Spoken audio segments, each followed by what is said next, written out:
Deus, o salutaris nostre, Domine ex Deus, Deus, ex Deus, Deus noster, Domine ex Deus, Angeli, Ave Pater, Laudam Deum, Domino Majestatis,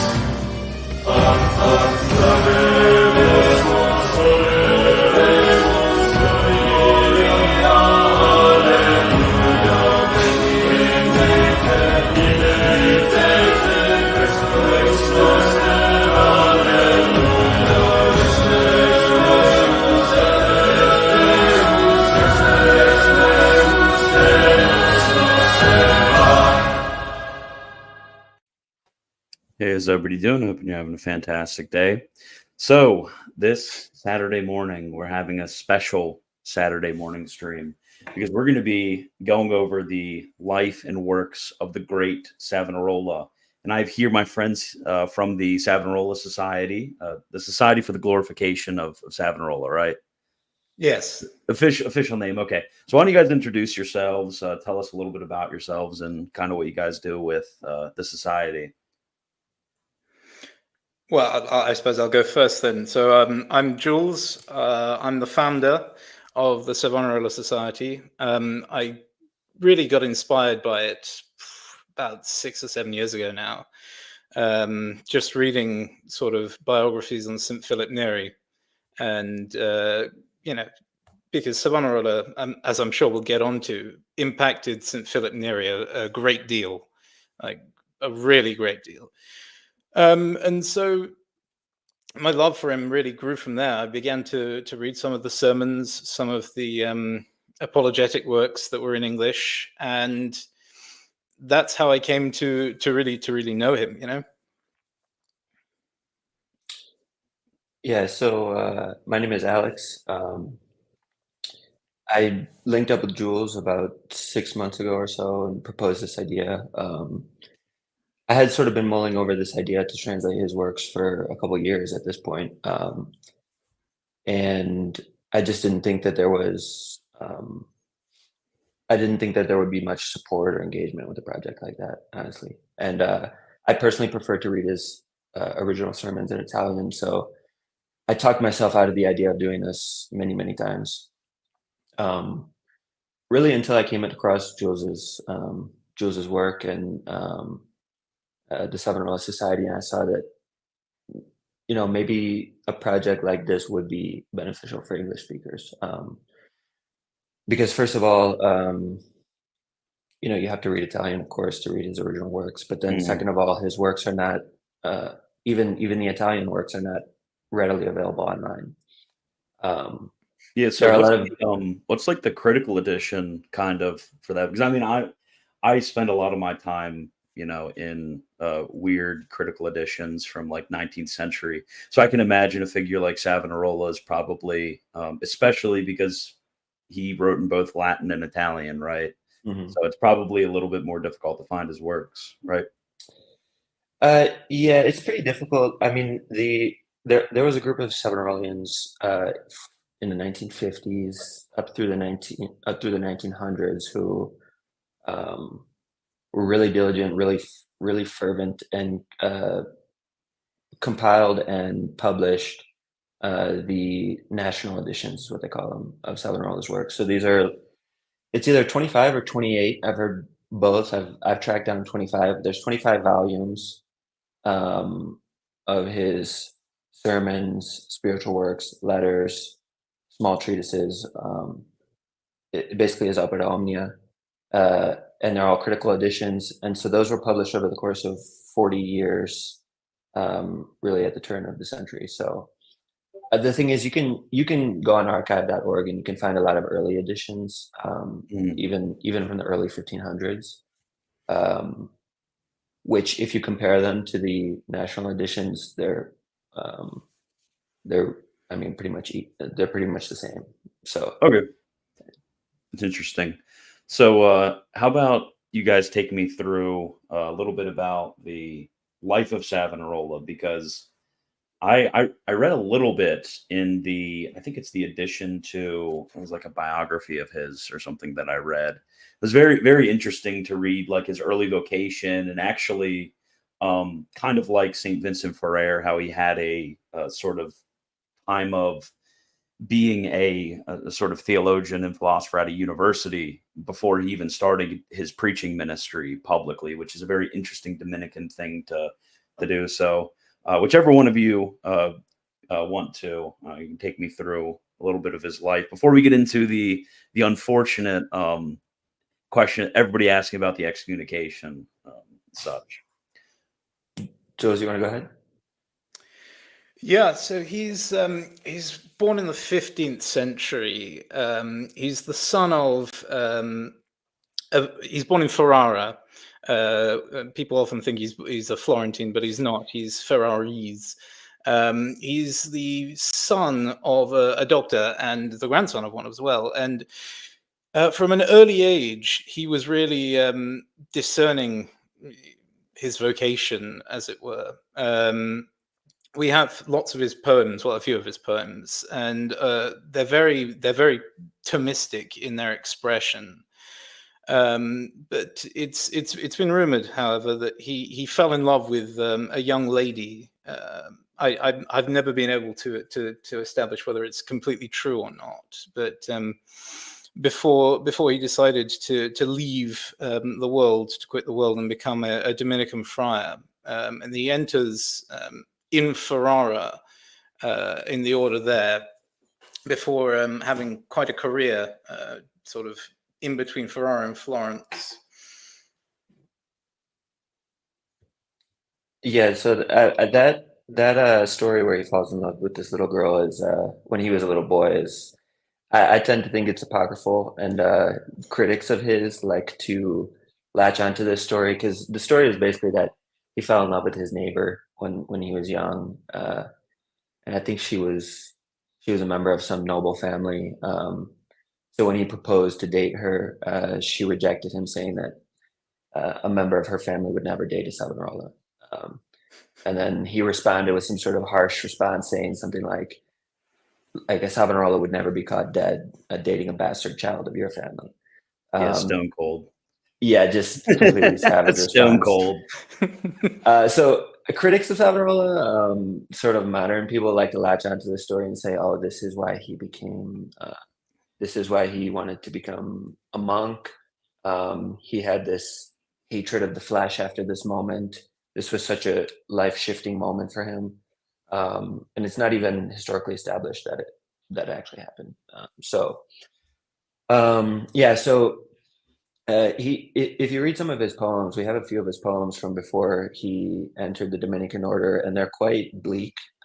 He was already very knowledgeable of the corruption of particularly the court, the royal court in Ferrara, because his grandfather was the doctor of the royal court there.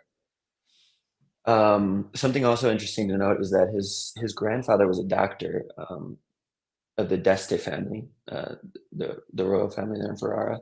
But he also wrote works on Catholic moral theology, and he had this very keen sense of Catholic moral theology, and of course he imparted this to his grandson, who he educated more so than even Savonarola's father did. So from an early age, this was something that was being instilled deeply in Savonarola's character. And then it really comes out to full light when you read these poems. And then also when he decides to leave his family's house, actually under the cover of night, he walks to Bologna and enters the Dominican order, and then writes a letter to his father saying that it would have been too difficult for him to say goodbye to them, or to tell them to their face that he had proposed and resolved to do this. He actually says, I think his exact words, something like, "My heart would have ruptured on the spot if I had to do that." So he's this very sensitive and loving character, you can see from his early works, as well as this. There's also this sort of maybe we could say black-pilled like side to him, but there's also this very sensitive side to him. Um, so he apologizes to his father in this letter, says that it would have been too difficult for him to um, to to do it in person, and that they should be happy now that he has resolved to give his life to Christ. Because if a family is happy that one of their sons becomes a knight and gives their life for the duke of their city, that's a great honor to the family. So Savonarola, sort of in Ignatian terminology, says that now you have a knight of Christ. How much more satisfied and honored should you be? Mhm. So he enters the Dominican order. He at first resolves to be a lay brother. Actually, he just wanted to clean the convent and take care of the other brothers who he thought were more capable of teaching and preaching. But the superiors there immediately saw that this was not going to happen because this boy is too intelligent. He's too smart for us to keep him as a lay brother. So they put him on the path to study for the priesthood. He gets ordained. Of course, before that, he received the habit at the tomb of Saint Dominic himself. Um, and then he does have a series of teaching positions at the very beginning of his career as a priest.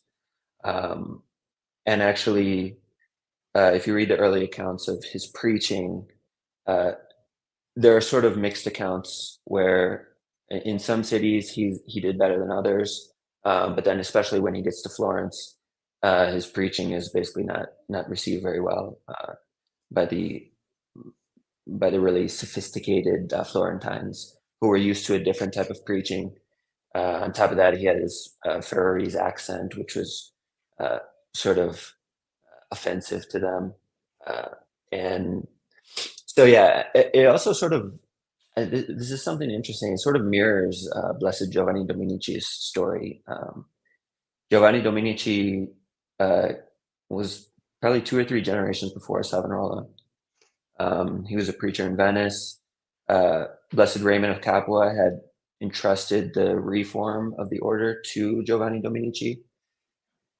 Long story short, he's expelled from Venice, goes back to Florence to Santa Maria Novella, the Dominican convent there. The um, the religious life had fallen into such disrepute and such laxity at that time that he started a new convent just outside of the city walls. This was the Observant Convent. But Giovanni Dominici had really severe speech impediment when he attempted to enter the order. And St. Catherine of Siena was alive at the time, prayed for him, and then his speech impediment was miraculously gone, and he came out. He went on to be a wonderful preacher, and actually, his preaching inspired Fra Angelico, Beato Giovanni Angelico, and Saint Antoninus to enter the Observant convent that he had established in Florence. Of course, Savonarola is basically the immediate successor of Saint Antoninus. So you do see that sort of dynamic with a couple of these Dominicans in that time period. Okay, so he's how would his education kind of look like? Like what are the early works that he wrote? I'm really interested kind of before we get into the preaching career, which we got into a little bit. I haven't gotten into the part of the preaching career that makes him famous. But I'm very interested in kind of the point of education because he wrote a book on logic, didn't he? Yeah, Jules, do you want to say something about that? Yeah, so yes, he did. Sort of his education, it was very typical of the time. His grandfather tried to install very particular virtues into him, so a love of chastity, a love of Christ crucified in particular. But it comes across in two very famous poems that he writes called De Contemptu Mundi and De Ruina Ecclesia, so on hatred for the world and on the ruin of the church. And they're very apocalyptic is probably the right term, especially De Contemptu Mundi, in which he's talking about hatred for vice and the things of the world, and all the sins against the sixth commandment and the ninth commandment for sure. So he's internalized a very humble, very pious upbringing that he got particularly from his grandfather, I'd say. Okay. So how did he get into this? How did he get from his early preaching, where people didn't kind of like his style? How did he get from there to Florence? Like, was there any sort of intermediary? Did he get kind of shoved off there? What was going on there? Yeah, so he had an initial stint in Florence, and like I said, his preaching wasn't exactly well received. It was a little rude and crude for the Florentines. Um, I forget which source said this, but at one point, after a couple of days, there were only a couple of old women and children in his sermons. So there are a lot more famous preachers in Florence at this time, and so he gets sent out of Florence.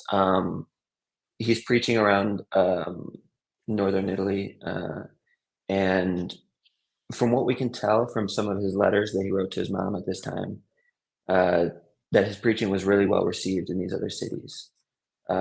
So it's a little bit unclear what exactly happened. It could have just been his preaching wasn't to the taste of the Florentines at that time. So at this time, he's also participating in the general chapters of the Dominican order in Italy.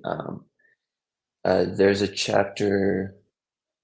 It might have been in Ferrara or Bologna. I can't remember, but Pico della Mirandola, Giovanni Pico della Mirandola was there, and he was listening to all the disputations between the various Dominicans, and something about Savonarola stood out to him. Of course, Christian, are you familiar with Pico's story at all? Just a little bit. I mean, just kind of Okay. the meme history level. Yeah, he has a really interesting story. Sort of long story short is he is this sort of court philosopher for Lorenzo the Magnificent. He compiles a list of, like, I forget if it was 700, 900 theses, philosophical theses that he proposed that he would go to Rome. He proposed this to the Pope. He would go to Rome, pay for anyone to go to Rome to dispute with him, and he would defend all of his theses. And I think out of basically the Pope had a theological commission examine these theses before he approved this, and they condemned immediately 7 of the theses. So 7 out of the 700, which is, I mean, not bad. I mean, that's pretty good, 1%. Right. So he was immediately called to retract these statements. He wouldn't do it. He wanted to defend them, and so he was immediately excommunicated. I think this was Innocent III, if I remember. So he was excommunicated. He literally had to flee Florence. He fled to France. A couple years later, Lorenzo is on the good side of the Pope. He gets the. Sorry, my son just ran in here. He gets the approval to bring Pico back into Florence. Pico ends up back in Florence. He ends up at this chapter of the Dominicans, and he is really fascinated by this young friar. So then he asks Lorenzo to petition to the Master General of the Order, to bring Savonarola back to Florence. So in a sort of providential turn of events, as we'll see with the story of Lorenzo in the future, it's actually Lorenzo who petitions to bring Savonarola back to Florence. Go with mommy.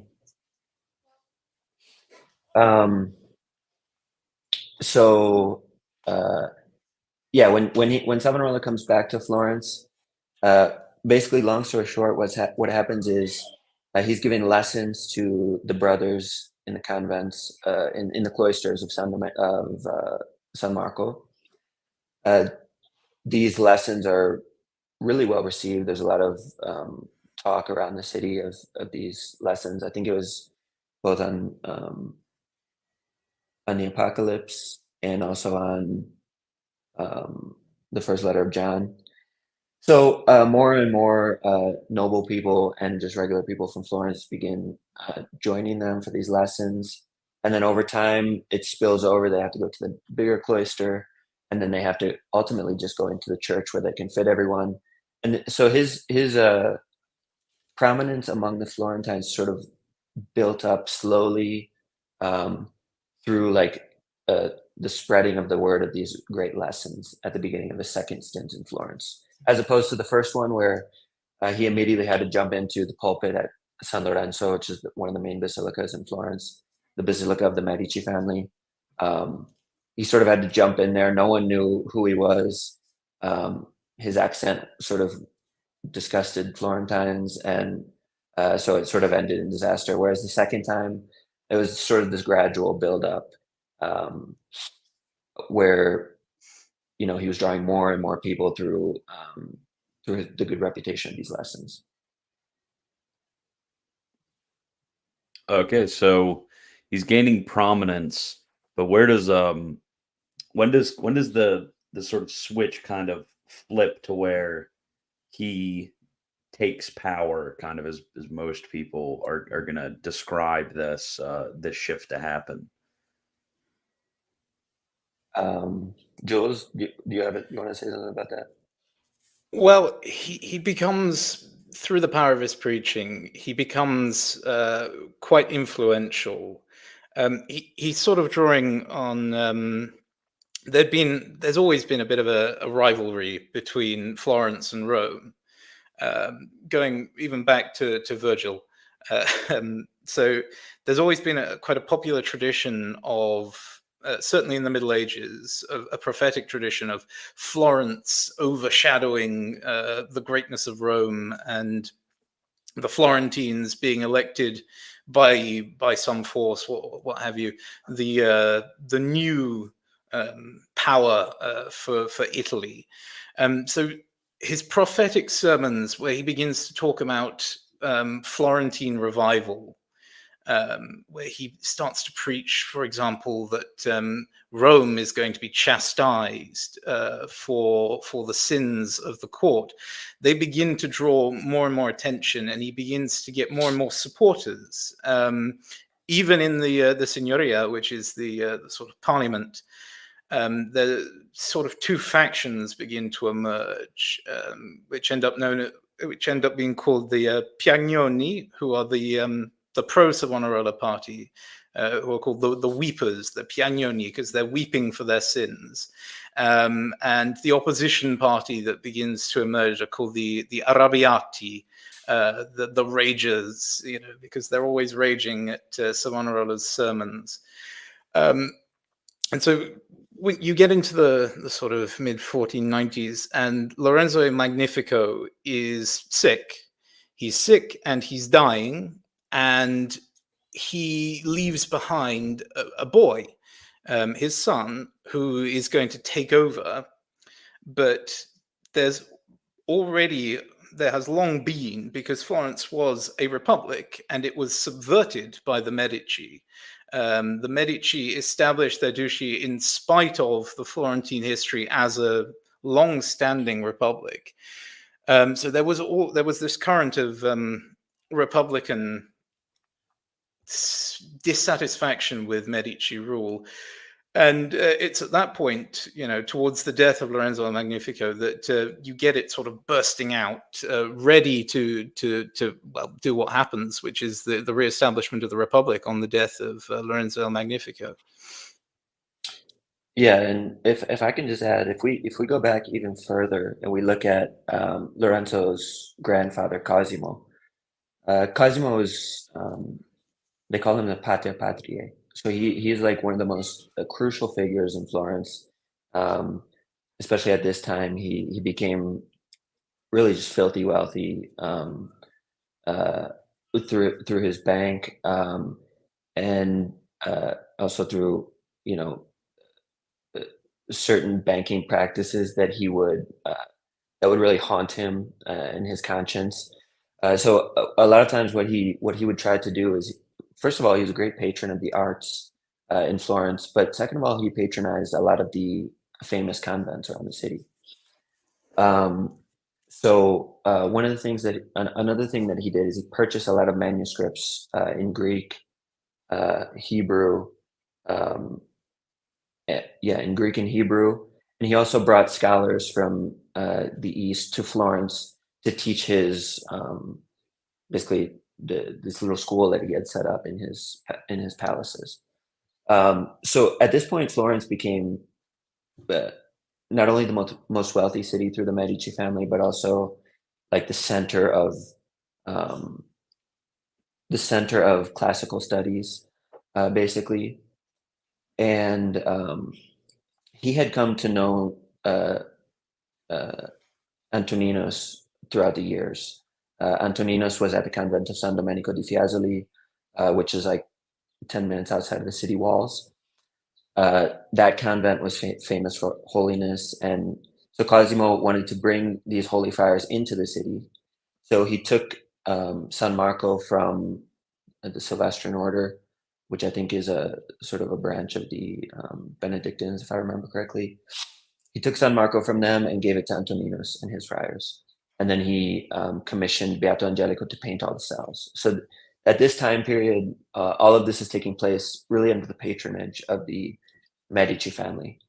Uh, Cosimo also establishes the very first public library in the Library of San Marco.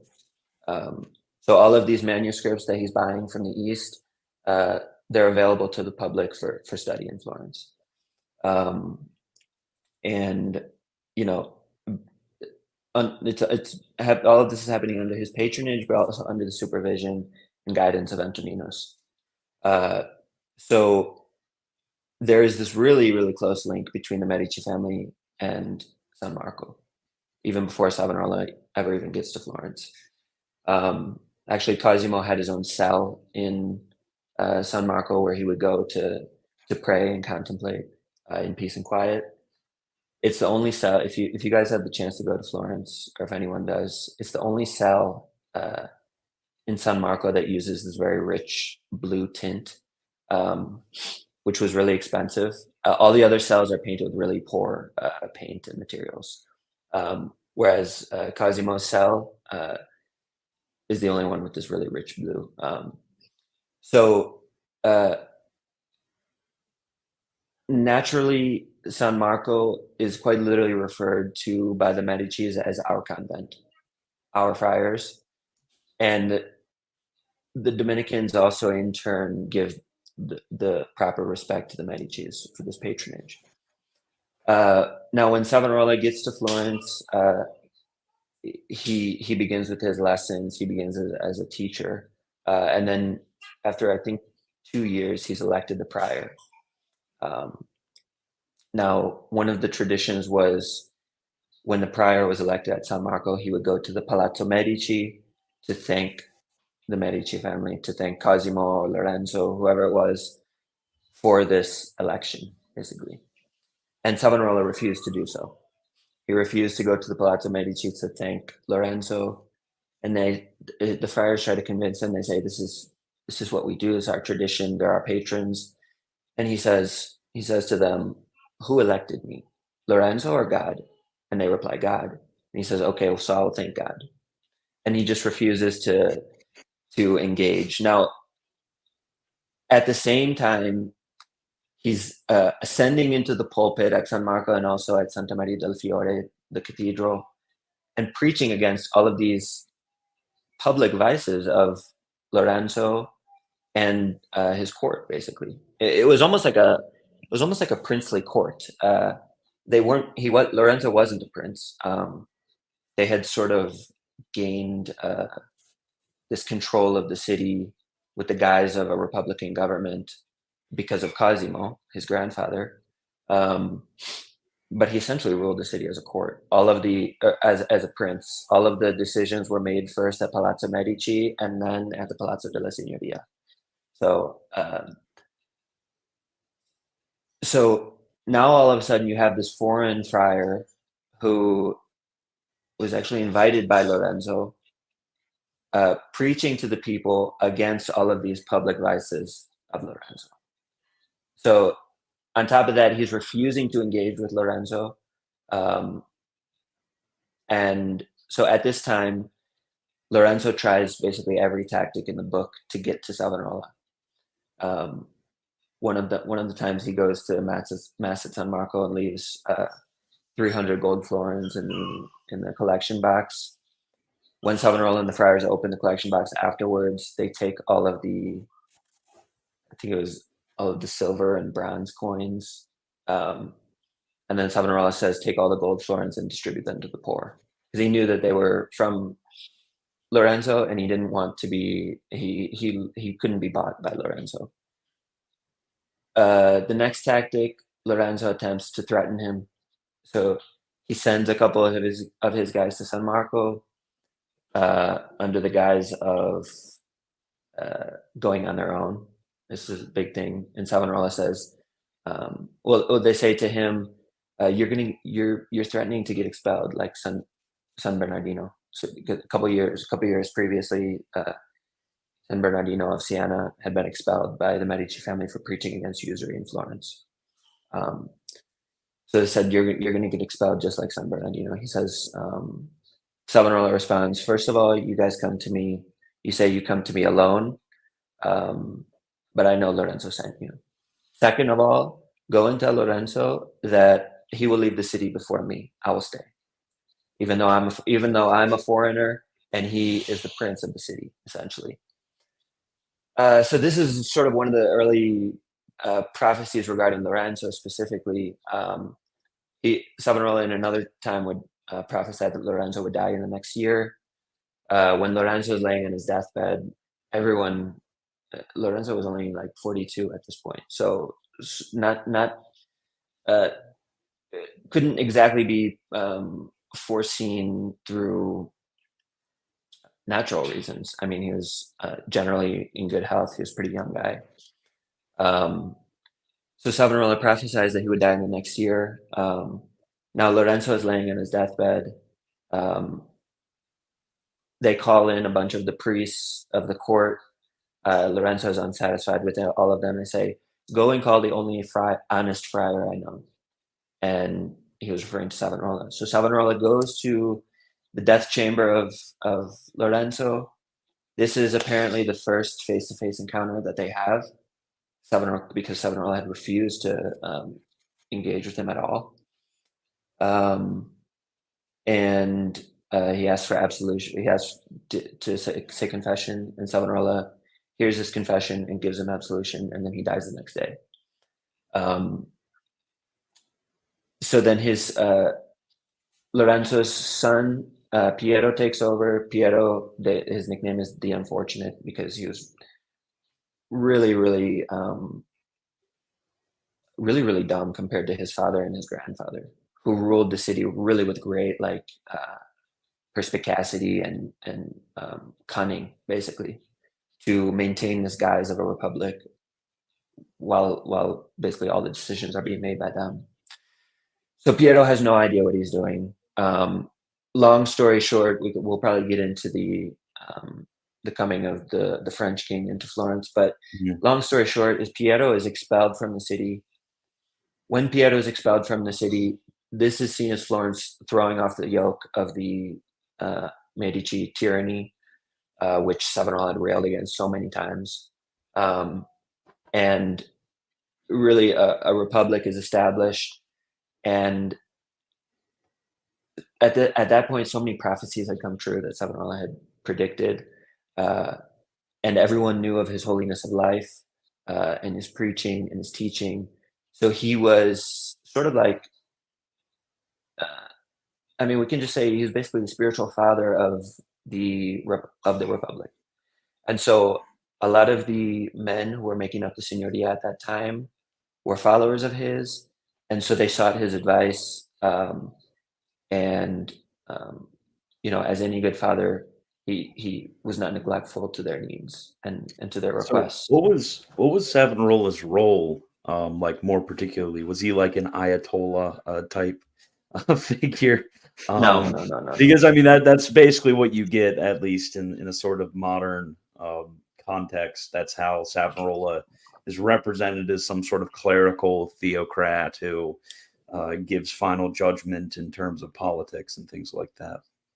Yeah, he essentially, like I said, he counseled the members of the Signoria who went to him asking for advice. First of all, um, he didn't have an active role in the government. He didn't have a position. He didn't receive any benefits from the city. Mm. Um, and yeah, so when the followers of his who were in power, they had at this time they had really short stints of power. So there would be men who were entrusted to be the leaders for 2 months, and then there would be another cycle of men who would take over for 2 more months. And whenever it was pro Savonarolian Florentines, they would go to him for counsel and advice, and that's pretty much it. Now he held a lot of influence in the city, of course.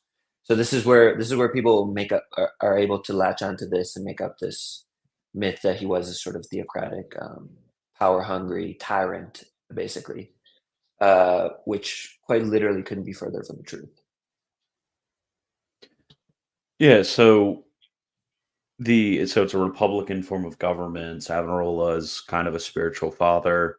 Where do I don't know how to put this, but where do things go south from here? Because things seem to be going amazing, but we all kind of know that there ends up being a bit of an issue that comes up. Like where does the beef, in modern terms, with Alexander the Sixth, like where does that come from? Because it seems like everything's going fine right now. Yeah, Jules, you have something to say about that? Well, yes, it is going well. And it's going too well, in fact, at that point. It's going so well that as they do, people start complaining. And they start complaining in Rome, where, of course, they have the ear of Pope Alexander, Pope Rodrigo Borgia. And so there's Medici loyalists who are complaining about Savonarola because the Medici have been expelled, and look at they're doing this Republican thing. And there's complaints about his sermons because he's preaching more and more about the lack of virtue, not just in Florence now, but sort of all over Italy. He's promising that there will be a chastisement of Italy because of sins, particularly the sins of sodomy and of simony in the church, and he begins to ruffle the wrong feathers, as it were. Yeah. Yeah, and honestly, at this time, things are going really well. And all of a sudden, there are rumors that the King of France wants to march into Italy to take the kingdom of Naples, which uh, he had this sort of vague, distant claim to the kingdom of Naples.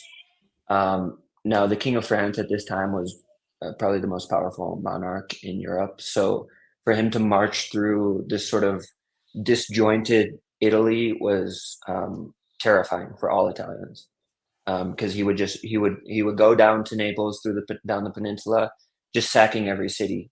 So this is what they imagined was going to happen. Um, and so at this exact time that actually, let me back up a little bit. Basically, let's start with Savonarola prophesies that um, a strong ruler would sweep into Italy and cause massive destruction. This is probably like 2 years before it actually happened, and no Mhm. one knew that the French king at this point, um, was going to do this. There was no talk about him taking the kingdom of Naples through this sort of vague claim to the kingdom.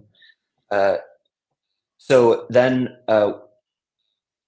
when Savonarola is gaining prominence, there are a couple of prophecies that we see that are verified. All of a sudden, these rumors start circulating in Italy, and everyone sees that this is another prophecy that Savonarola had predicted. And so, long story short, is the king begins his march into Italy down to Naples, and the Florentines are petrified that he's going to sack their city. And at this point, Piero was still in charge in Florence. So this is right before his expulsion. Piero had no idea what he was doing in terms of ruling the city like his father did. He goes to meet the French king in Pisa. I think it was in Pisa, and sort of tries to persuade him not to take Florence and not to sack the city. The French king basically says, why don't you give me all these fortresses of yours in the Tuscan hills? Give me a bunch of money, and I also want you expelled from Florence, and then maybe I'll think about it. So at this point, Piero, first of all, betrayed his city, his city, what's the word in English?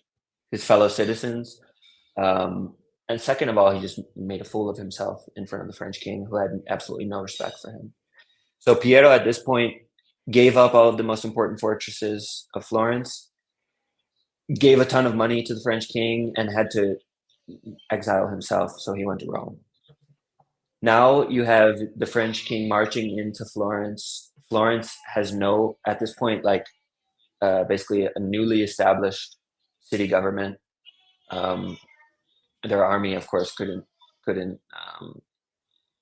fight the French army by any means, and so they send a couple of ambassadors to the king to try to persuade him not to sack the city. And one of them, of course, they elect Savonarola to do so. Savonarola goes and meets the king in Pisa, convinces him to come to Florence. He'll be welcomed with open arms. He'll be treated like he deserves. And then he should be on his way. So he shouldn't sack the city, and he shouldn't spend too much time in Florence. And there were a couple of threats that came along with this sort of demand of Savonarola to the king, saying that God would crush his army were he not to follow what Savonarola was saying. So the reason I'm bringing this up is because at this point we have this huge political web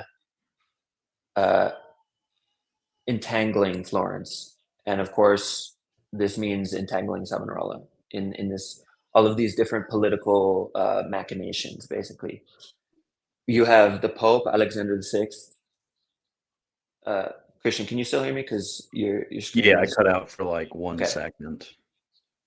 Yeah, so at this point you have Italian rulers like Alexander VI and principally the Duke of Milan, who are attempting to unify all of the Italian forces against the French king. They called this the Lega, the League. Now all of a sudden they see Florence being welcoming and friendly to the king, basically being allies to the French king. And so this is the sort of initial political web that Savonarola is caught in between the Pope and the Duke of Milan and the French king, and then Florence being allied with the French against the Pope and the Duke of Milan. And so I would say that is sort of the beginning of his troubles with Alexander VI. Is this merely political? Because actually the Alexander VI knew about Savonarola. He had heard about him. He wanted to talk to him, actually. He called him to Rome. And the exact wording of the letter is, I want you to come to Rome so that I can hear from you what the Lord is revealing to you, so that I may live according to what he reveals to you. So the initial sort of official correspondence between Alexander VI and Savonarola is really friendly. The Pope praises Savonarola, and then we get this sort of political situation, and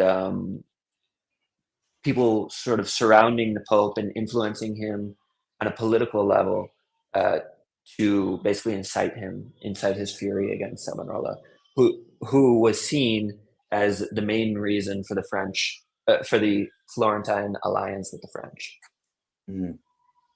Okay, so that's so we're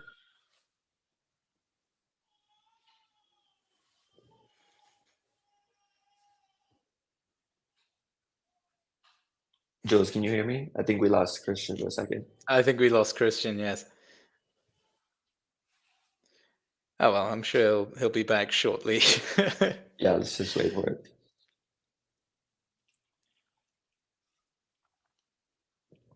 I'm trying to think what did I miss? What did I'm sure that I missed something in that time period. I'm trying to think.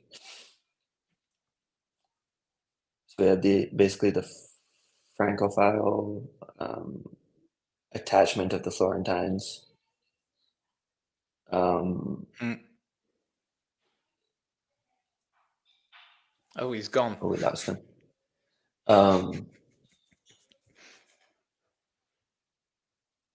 We have the Pope's like sort of good disposition towards Savonarola at this time. We have the Duke of Milan. One other thing to mention in this time period is to say nothing of the character of the Duke of Milan, Ludovico Sforza, just despicable character. Mm. His brother was the chancellor of the Pope's army. Okay, so this is like, as soon as you say that, you see how the Pope could have been so easily incited against Savonarola. So you Yes. have the Duke of Milan, who is this despicable character, and then his brother is the chancellor of the papal army.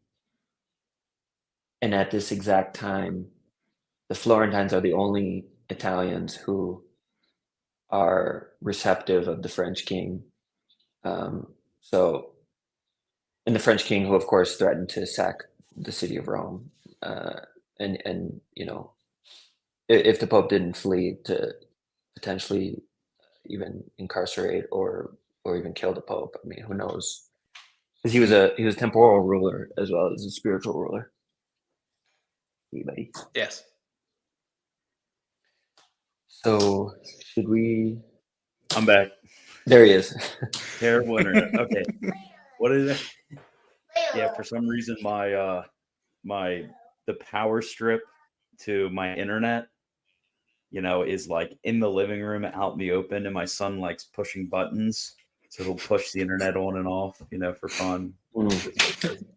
Okay. not surprised, Anyways, yeah. So where were we? We were with Alexander VI has been hearing some rumors about Savonarola because he's too nice to the French. As always, the French are messing things up. So where do we get from the French shenanigans to actually Savonarola is getting executed? Like how do things heat up sort of that quickly? Yeah, so I was just mentioning to Jules, another thing worthy of note at this time period is that Piero flees to Rome, uh, basically under the protection of the Pope at that point.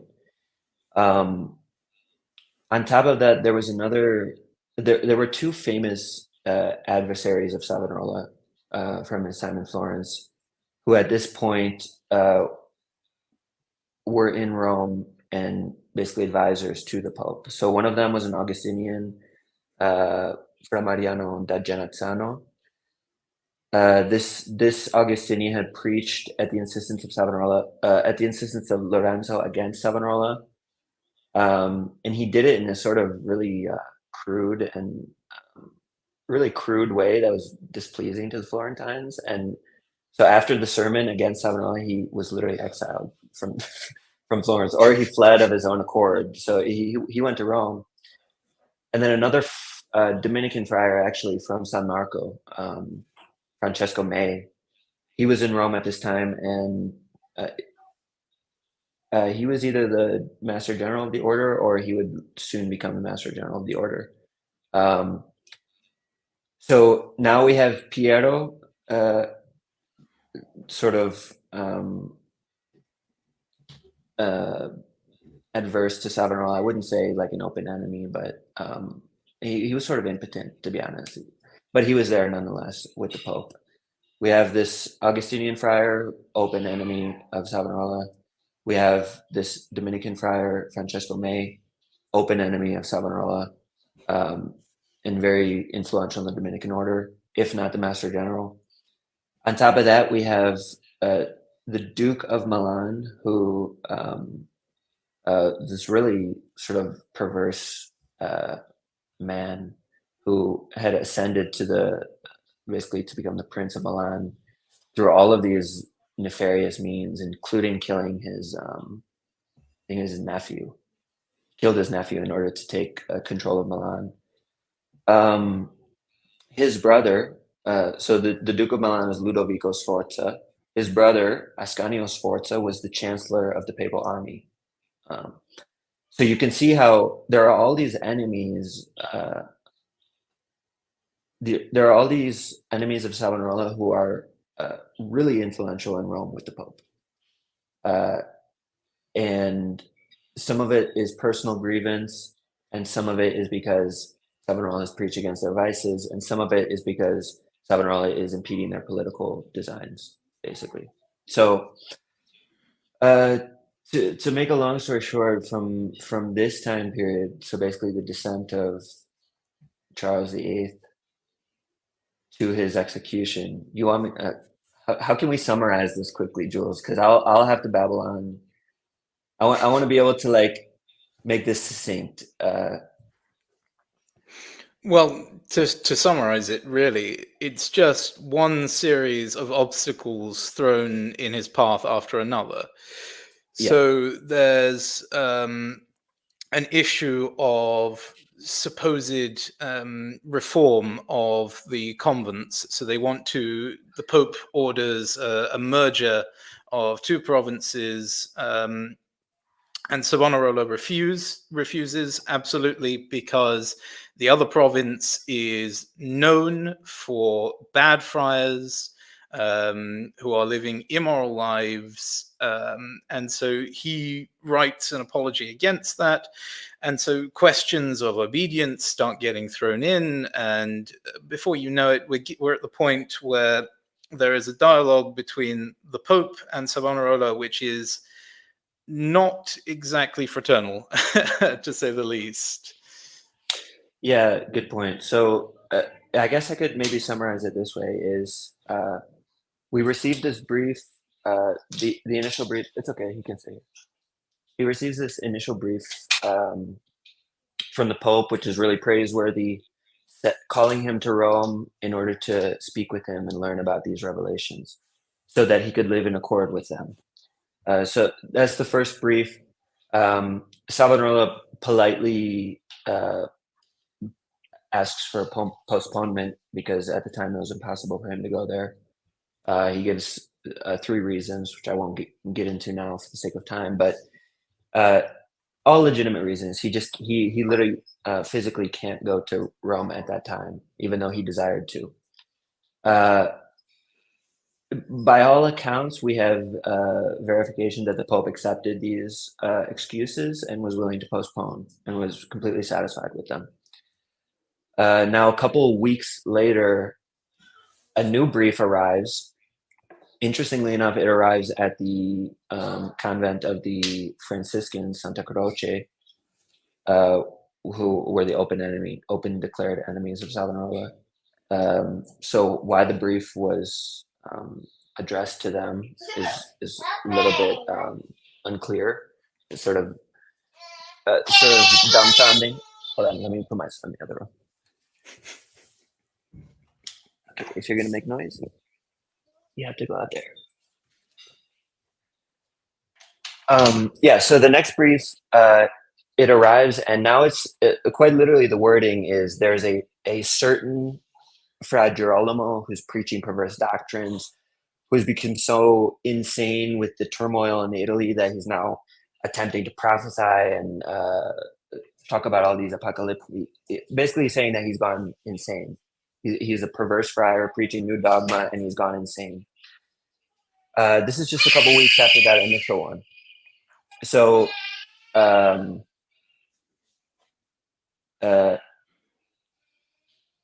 basically, this brief prevents him, prohibits him from preaching, and then there's another. Oh yes, so the other important aspect of this brief is that it prohibits him from preaching and establishes an inquisition against him. And the person who was put in charge of carrying out this inquisition was Sebastiano Maggi, who was a Dominican friar from Bologna. This is another really interesting aspect of this story because when Savonarola entered the order and spent many years in Bologna, Sebastiano Maggi had confessed Savonarola many times. Sebastiano Maggi would go on. At this point, they didn't seem to be quite on the same page. So Savonarola basically says it's unjust to put my enemy as a judge over me. So this whole thing is completely unjust. But Sebastiano Maggi would go on to say that having confessed Savonarola hundreds of times, he was convinced that he never even committed a willful, a voluntary sin, a venial sin. So Sebastiano Maggi was, I guess, the superior of the vicar general of San Domenico in Bologna. Really learned man. He conducts the Inquisition and basically finds no grounds to proceed. So Savonarola resumes his preaching. Then another brief comes. The next brief I'll have to sort of go back because there's a period where there are 3 briefs that are sent to Savonarola in papal briefs that are sent to Savonarola in like this really short time period, which all have these sort of like different tones and different requests and different demands of Savonarola. So the third brief at this time, Jules, are you remembering after that initial brief establishing Maggi as his inquisitor? I'm trying to remember what the third brief in this time period was. Are you familiar with what I'm talking about? Yes, I'm fairly sure it's the brief demanding that he return to Rome, contradicting the first brief. Yeah. So I mean, long story short is like these things are sort of easier to follow in writing because the details are so the details are so important. But long story short is Savonarola does go on to refrain from preaching in respect of these papal briefs, especially the last one. He has a period of silence of I think 4 or 6 months, and then in early 1497, after basically everything has been clarified about these briefs, that and then at the insistence of the Signoria, insisting that Savonarola preach and also requesting to the Pope that he be able to preach again, he ascends the pulpit again. So this is in 1497, going into the last year of his life. And now Christian's gone. Yeah. While we're waiting for him, I'll look up that brief. But if Jules, if you want to add anything, maybe about 1497, because we're getting basically to the last year of his life. 1497 is when the excommunication comes. Yes, so 1497, the excommunication arrives, and he studies it. He's not convinced that it really means anything because the censures in there make no sense. He's condemned on disobedience to the first brief, which had already previously been accepted by the Holy Father, and the reasons for his not being able to go to Rome, for example, he feared assassination. You know, one's not obliged to, even under modern canon law, you're not obliged to comply with an order that you think is going to put your life directly in danger. And he told Pope Alexander exactly this. And that was accepted, at least in regards to the first brief. But then, you know, the excommunication arrives, in spite of him having done exactly as Pope Alexander ordered. And so Savonarola gets up and he preaches on the excommunication, and he says, this excommunication is invalid. Anyone who thinks that the excommunication is valid is deluding themselves. And of course, that isn't received well by his opponents. It's not received well by the Franciscans, and it's very much twisted when it gets back to Alexander and Rome, because Alexander is hearing all sorts of rumors. He's hearing that Savonarola has declared, for example, that God was going to overthrow him from the papal see, that God was going to destroy the city of Rome. He's hearing lots and lots of rumors about Savonarola. He's being fed lots of rumors, I should say, by opponents in the papal court.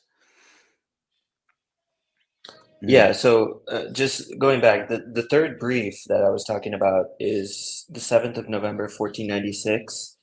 This was the union of Savonarola's newly established congregation, which included several Tuscan convents, which had become famous for their holiness of life under his guidance during this short time period that he had obtained this new congregation.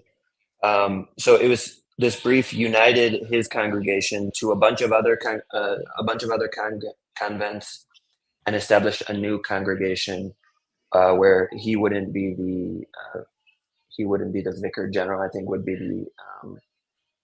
was his title, and the vicar general would be out of Santa Maria sopra Minerva in Rome, basically. Now, this was a sort of puzzling development in Savonarola's story, and he immediately recognized, and you can read it in his sermons, that this was a machination to remove Savonarola from Florence. It was sort of a political machination to get to first of all take away Savonarola's power within his congregation, which now included upwards of 8 convents, I think 8 to 10 convents, maybe all throughout Tuscany, and basically get him. As soon as he wasn't in charge, the vicar general of the province could send him or any of his friars to any of the other convents. So he preaches against it. He writes an apology for his friars. His friars write a letter to the Pope saying, "We don't want to do this. This is you're joining us with all of these laxed convents, and this is essentially going to bring down our way of life. Our way of life is very strict right now, and this is how we like it. This is how we want to serve God. And you want to mix us with all of these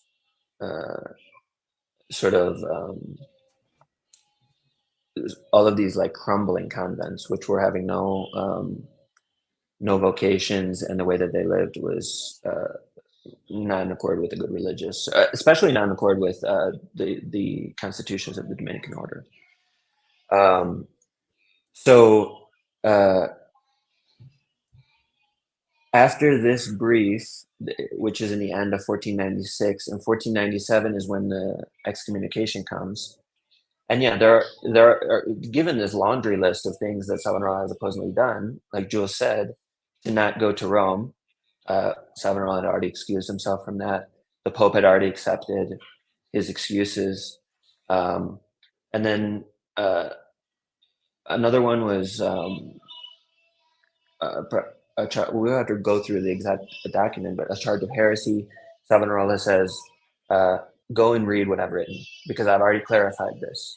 If you think I preach heresy, go and read The Triumph of the Cross, go and read The Simplicity of the Christian Life, and tell me if there's heresy in there, and I'll recant it immediately. And then the third thing was his disobedience to join, basically to unite his congregation to be absorbed into this new province. Now, Savonarola preaches against doing this. He refused to do it in a certain sense. His friars refused to do it in a certain sense. They had written to the Pope saying, we won't do this. But the thing is, it wasn't up to Savonarola to actually implement any of the unification process. That was up to the cardinal protector of the order, who at this time was Cardinal Carafa, as well as a specific person that he appointed to carry this out. So, in other words, basically, Savonarola had given his sort of verbal displeasure, verbal refusal to do this, but it wasn't even up to him to implement this unification. If the cardinal protector of the order and the guy who was who was appointed to carry out this unification, if they didn't do it, it's not on Savonarola. So this might sound a little bit vague, but part of our project will be to get into the documentation and to bring all of this to light. But essentially, actually, if you want to read the book that Jules had reprinted, I think last year, by O'Neill, this is basically the entire argument. James O'Neill takes his argument from this Italian Dominican from the early 19th century, early 20th century. And basically they say Savonarola didn't incur the excommunication because it wasn't even up to him to actually do anything. He didn't impede the unification. And because he didn't impede the unification, the excommunication didn't befall him, essentially. It's quite literally that simple.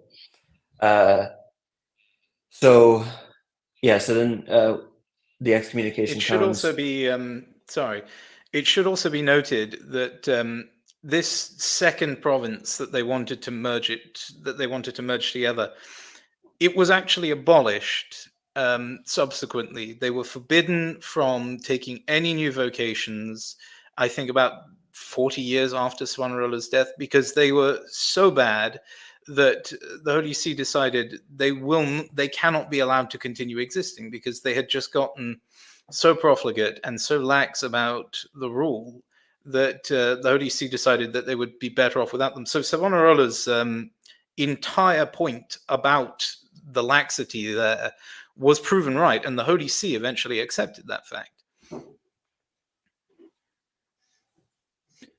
Okay, so I also wanted to get into, unless you have more about the excommunication, I also wanted to get into something that I was interested in, is the claims of false prophecy when it comes to Savonarola. I'm sure you've heard, the famous one is, the Muslims would come and take over, take over Europe in X amount of years.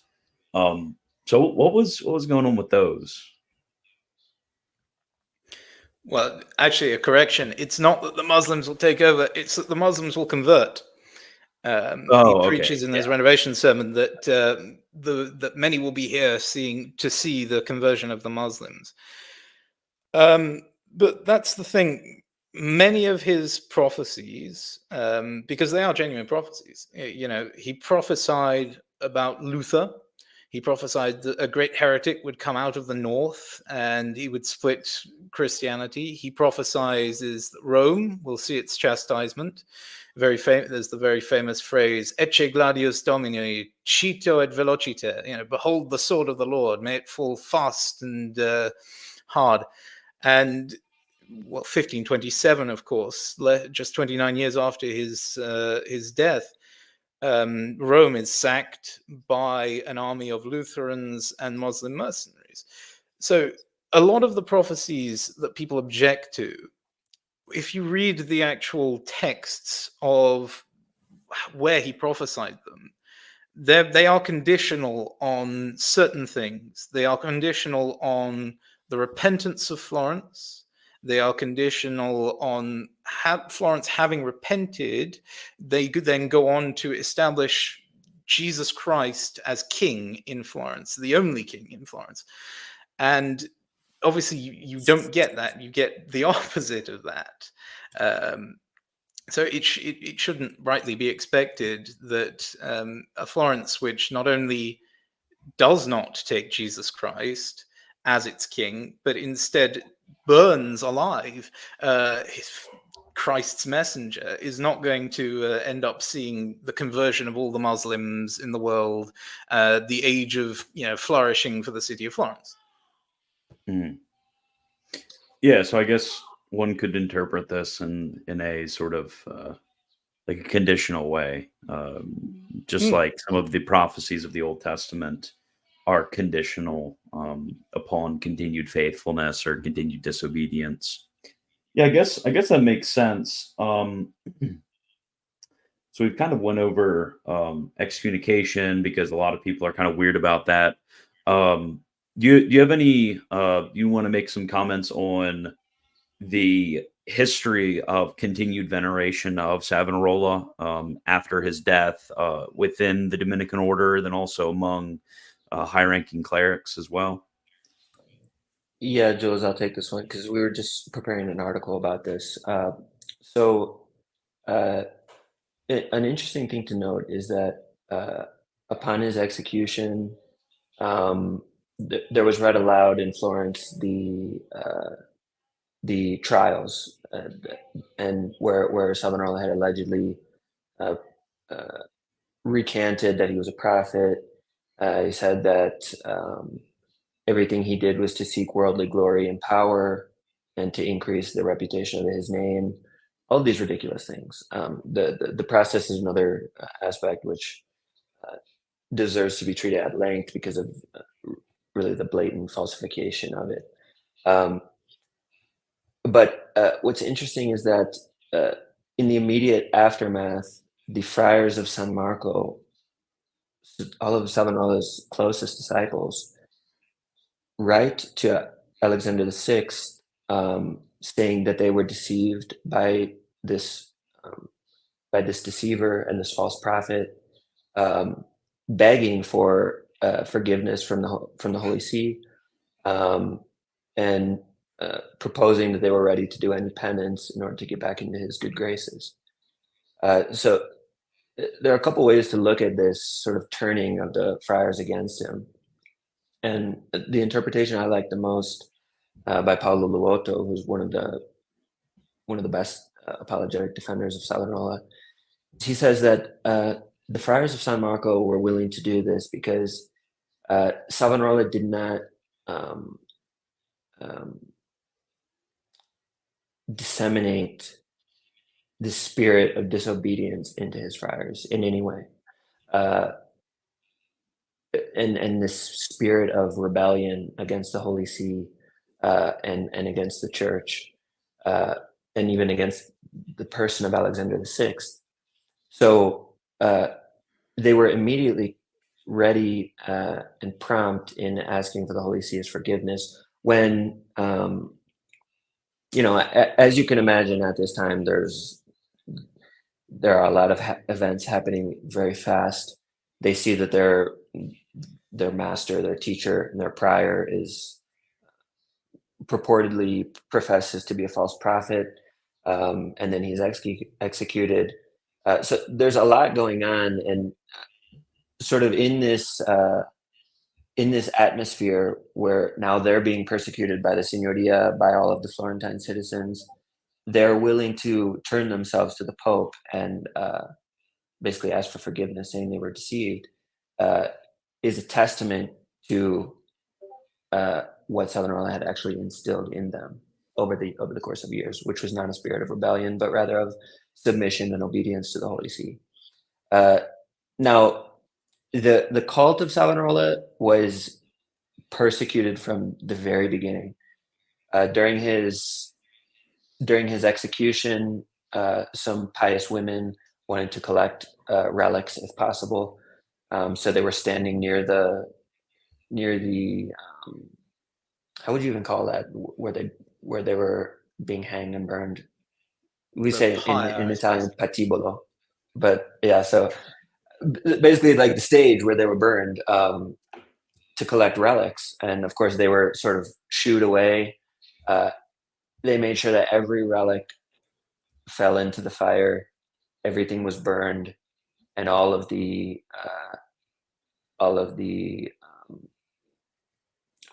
ashes were thrown into the river. Now, one one of the most famous relics that actually uh, we have was one of his fingers sort of flew out in like I don't know what happened. There were people beating the corpses as they were hanging there being burned. There were people throwing rocks at them. So during the execution, all three of the friars were completely open, and their heart was literally exposed to the people. And so it's possible that during this sort of tumult where the bodies are being hit with rocks and beaten, that the finger had, one of Savonarola's fingers had sort of flew off into uh, a little bit further away in the piazza, and so one of the pious women was able to get it then. The other thing that we have is the collar that he was hanged with. I'm not exactly sure how that was obtained, but there are some pretty descriptive records of how these relics were passed down from person to person, and ultimately ending up in the monastery of San Vincenzo in Prato. So this is where actually Saint Catherine de' Ricci was collecting the relics and collecting all of his works, all the manuscripts. So amidst this period of like intense persecution against even his name, even uttering his name was a capital offense in Florence. The superiors of the Dominican order during this time period, immediately after his death, had issued numerous declarations and exhortations to the friars in Florence and Tuscany in general to not speak of him for either good or evil. Don't debate about anything regarding his life. Don't mention his name. And there were penances imposed on these. And there were actually inquisitions ordered by the superiors of the Dominican order into San Marco and San Domenico di Fiesoli to basically to collect his manuscripts of his sermons or works, and also to make sure that there was no artwork being painted of him, or there was nothing being used for his cult. Then just a generation or two later is when St. Catherine de' Ricci arrives on the scene. San Vincenzo, and which was the monastery for sisters, and San Domenico di Prato was the convent for the friars, basically became the most fervent sort of hub for this Savonarolian devotion and veneration. And Jules was working on translation. We have the office for the three martyrs, which was said in those convents. Oh. And then they have that's where the relics are preserved as well. So that sort of became the hub. And down through the course of centuries, basically there's been ups and downs according to who was in political power at the time. So, for example, when the Medici were not in power, the cult of Savonarola sort of was given a little bit more liberty. And then when the Medici took back power in Tuscany, it was repressed for obvious reasons, because his legacy and his teaching was against the tyranny of the Medici family. So, of course, when the Medici descendants took over, they didn't want these sort of anti-Medici ideas being disseminated. So, I'll sort of fast forward. There was a period of really intense Savonarolian studies at the end of the 19th century and the beginning of the 20th century here in Italy. And so this is where we get works like this work. This is called the True Savonarola by Paolo Luoto. This was written by a historian in Torino. Torino was one of the hotbeds of Savonarolian studies at this time. And it's interesting to note that Paolo Luoto wrote this book probably maybe 10 or 20 years before Blessed Giorgio, what's his name? Giorgio Frassati. Frassati. Yeah, Giorgio Pier Frassati entered the Third Order of the Dominicans and took the name Girolamo as his Third Order name. So Torino was a hotbed, and also Florence. There were a lot of Dominicans who were writing apologies, and a lot of historians who were trying to clarify all of the facts that we have now. I was just reading something. I forget what I was reading, but someone said, I think it was Paolo Loto, he said that the study of history is a true anticipation of the universal judgment. So this is a sort of seriousness that the Dominicans especially were undertaking in the historical rehabilitation of Savonarola. And on top of that, they were also reprinting a lot of his works. So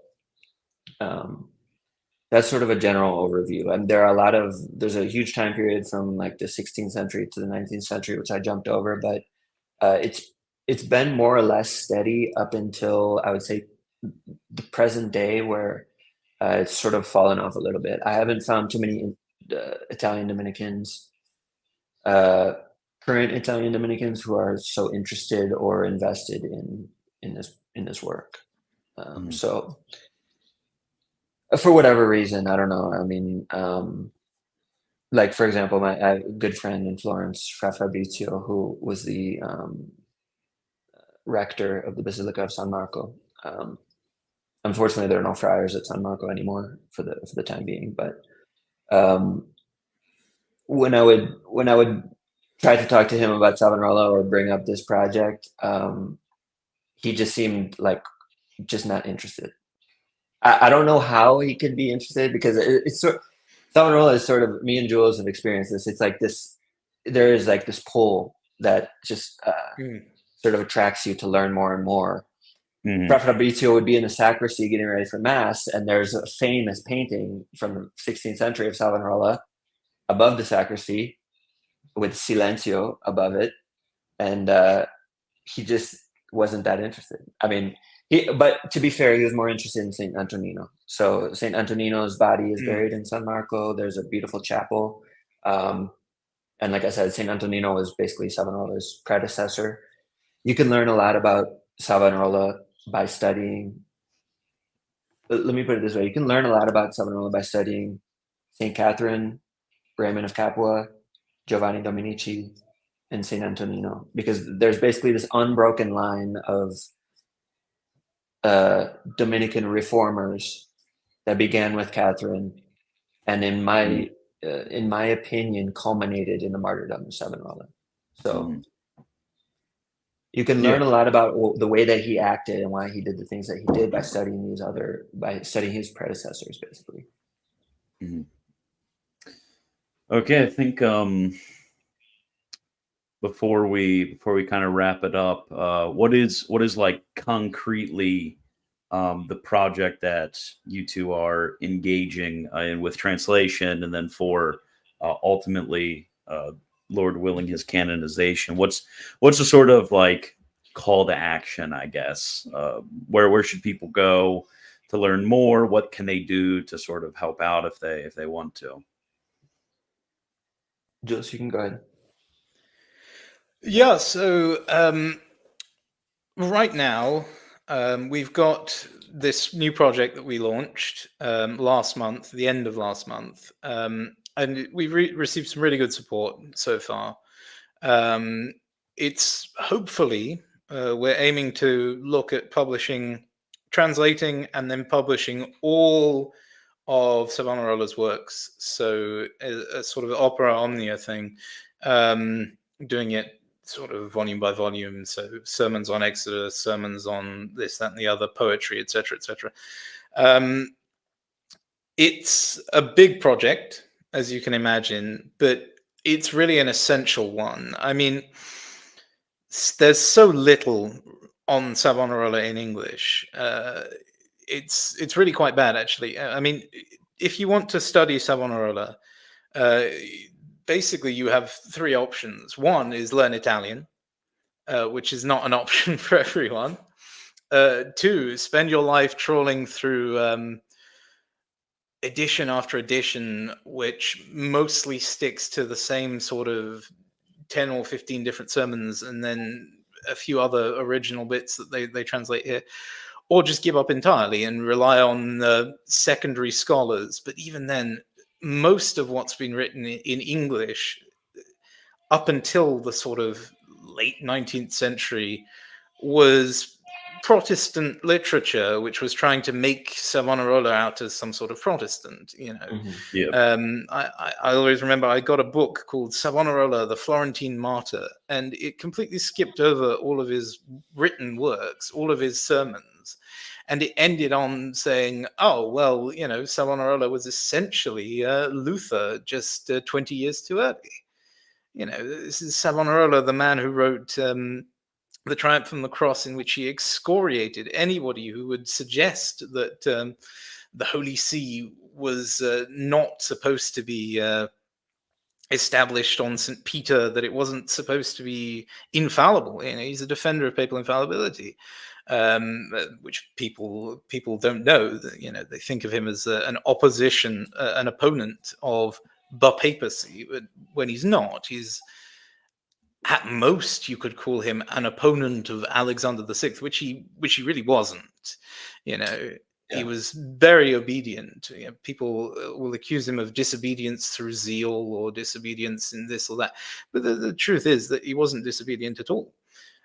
He accepted the censures that came his way and accepted it, you know, right up until his death.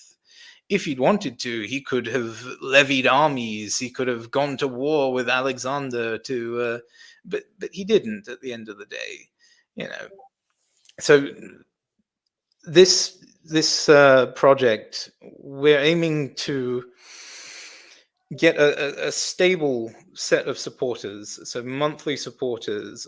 I think the current tier is $5 up on Patreon, and which is really not a lot. You know, it's sort of £3.45 over here, sort of €3 on the continent, and for just for 1 month per each month, that really goes to help, you know, helping Alex live, because translation takes a lot of time. It's high intensity.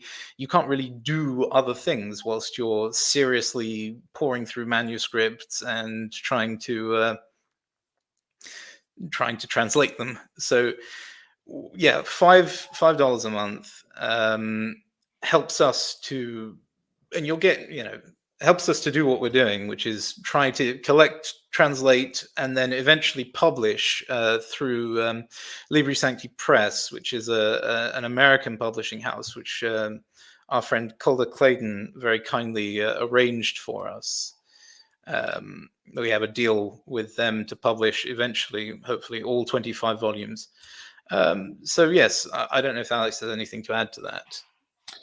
Yeah, I mean, like I said, I had sort of talked myself out of doing this for a long time.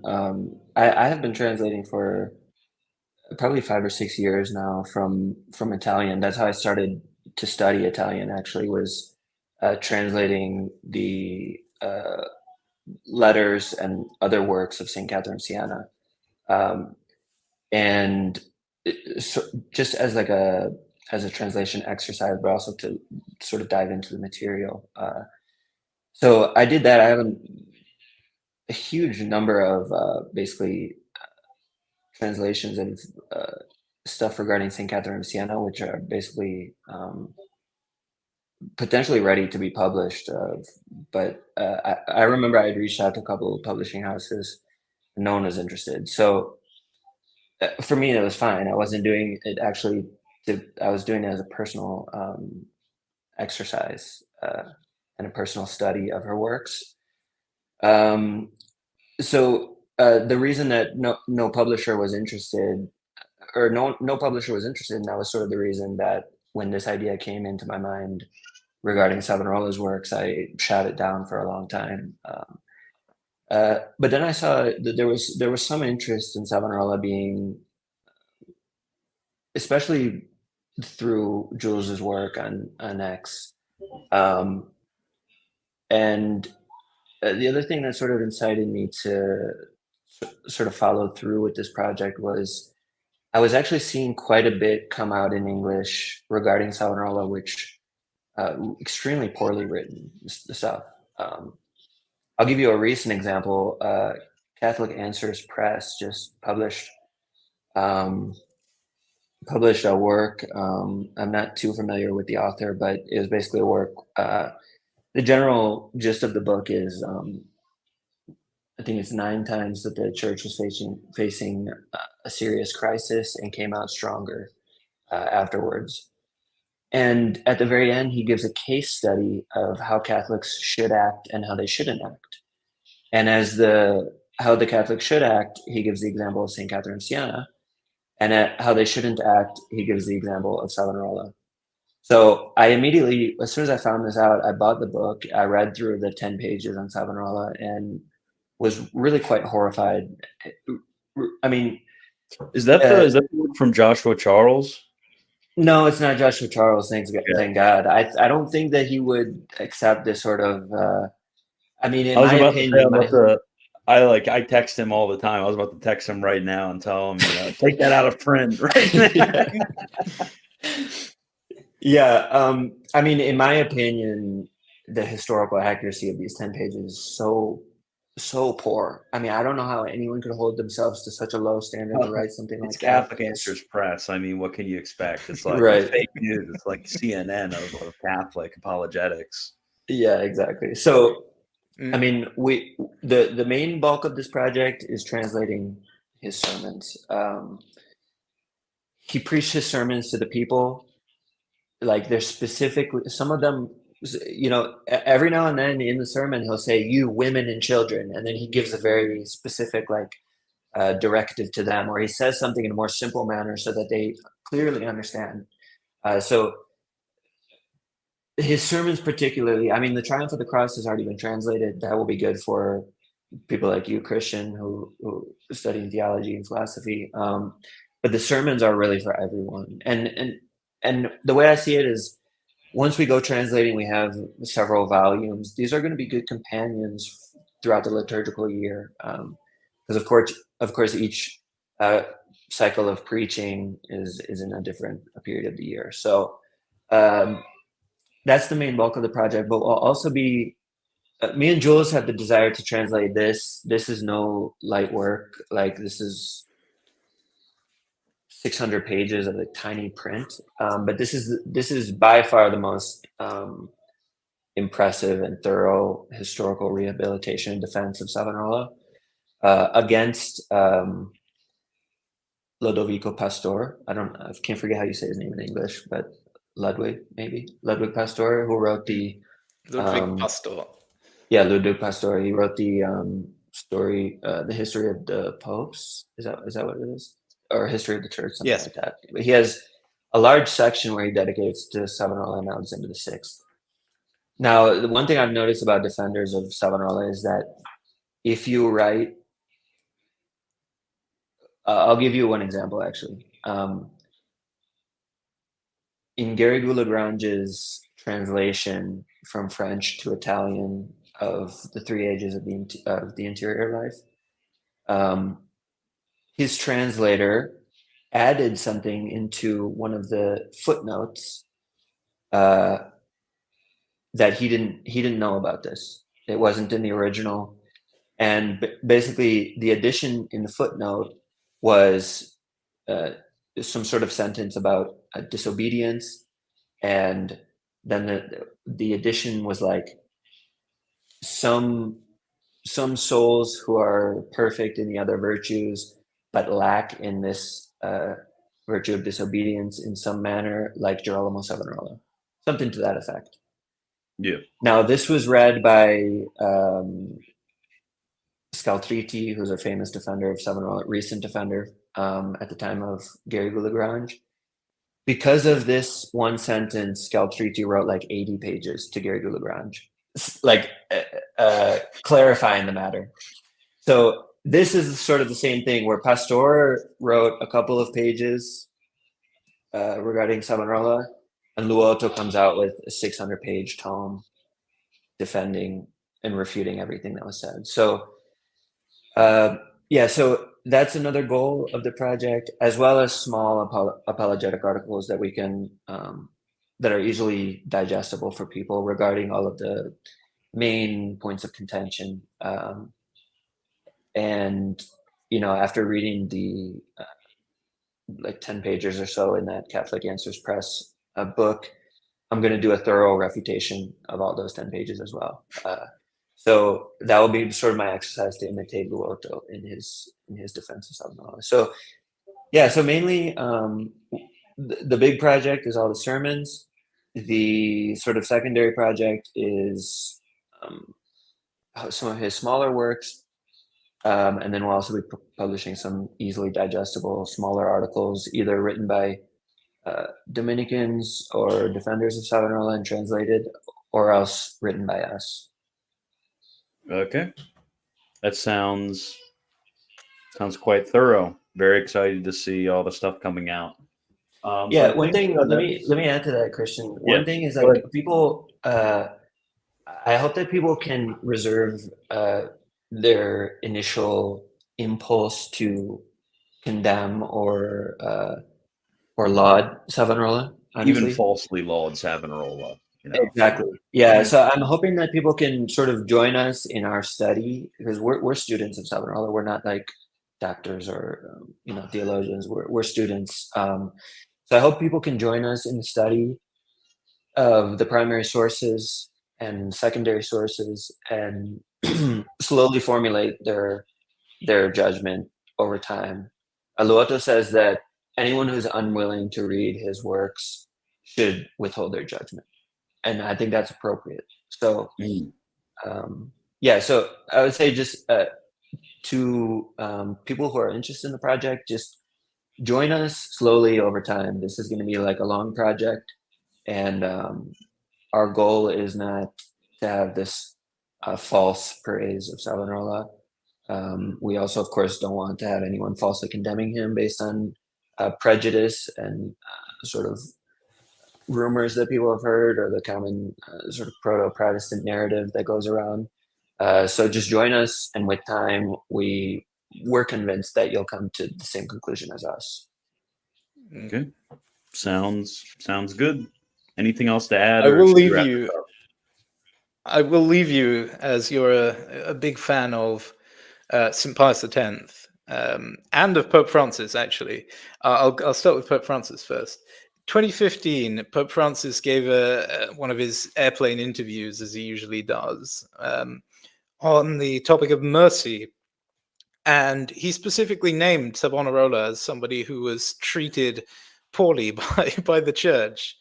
He said, and I quote, think of St. Joan of Arc, of the witch burnings, of the Campo de Fiore and of Savonarola, and of all of those people who were judged too harshly. So, even the Holy Father, the current Holy Father, is thinking on the matter as unjust. But I'll leave you with the testimony of Bishop Ludovico Ferretti, who was a Dominican bishop. He was the bishop of Valdelsa. And in a speech he gave for a mass that he was saying on the 23rd of May in 1913. So you can see it's for the anniversary of Savonarola's death, of course, May 23rd, 1498. He said, last year, I was permitted to see the Holy Father in private audience. He began to speak of Savonarola and professed himself to be an admirer and his defender, adding that he wished that there were many Savonarolas in the church of today. If Pius X said it, I think we should follow his example. Absolutely. Okay, well, thank you two for schooling me on Savonarola. This will be a wonderful resource going forward for people in the future wanting to find out a thing or two about them. So thank you both, and everybody else. Check out Twitter, Patreon, their Twitter, their Patreon. I have the link to their Twitter below. You should be able to get all their links there. And as always, God bless.